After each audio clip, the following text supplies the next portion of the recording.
Good morning. We've been at Hoover Beach all morning and we've seen DPW trucks going through this road all throughout the morning. They actually blocked off this street. They let myself and my photographer through so we could show you a little bit of what we're dealing with. You see some of this debris, some of this that's come up.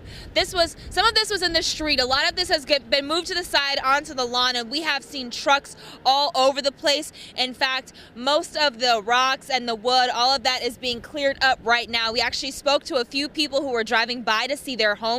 One woman told me her parents who live here lost the entire back of their house. So right now it's really about cleanup. We know yesterday about 12 people from Hoover Beach evacuated their homes.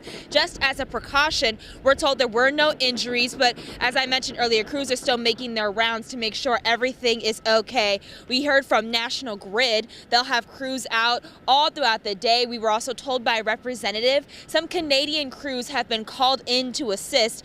Now, when we did hear from a representative from National Grid, he mentioned things like fallen trees may delay the restoration of power for a lot of homes. Earlier, we heard that Amherst and Buffalo, Collins and Lackawanna still had a great deal of outages, and that's where a lot of the effort would be concentrated this morning. We also know that they will be working throughout the day to restore power. I'm told the latest they may be out is 11 p.m. today, but they are working their way all throughout Erie County. And something else I want to make sure I mention.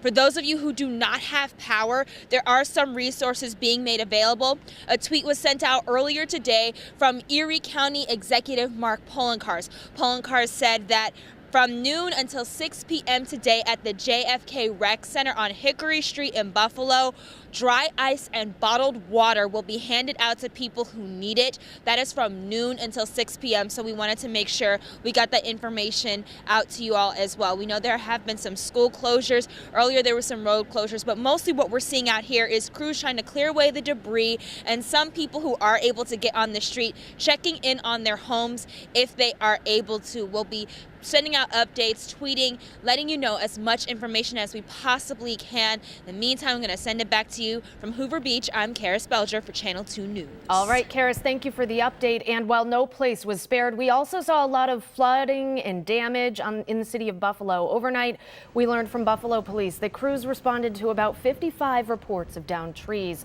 They're also warning drivers to be careful this morning for any limbs and branches in the street or even full trees. Flooding was also an issue in the city. People living near South Park in Louisiana were issued a shelter-in-place order by the city last night because of the rising floodwaters. Teams were making sure neighbors were safe. NFTA buses were also on standby in case evacuations were needed. Fire Commissioner William Ronaldo says flooding is a familiar problem in that area. We did reach out to the city to find out if that shelter-in-place order was still in effect, but we haven't heard back.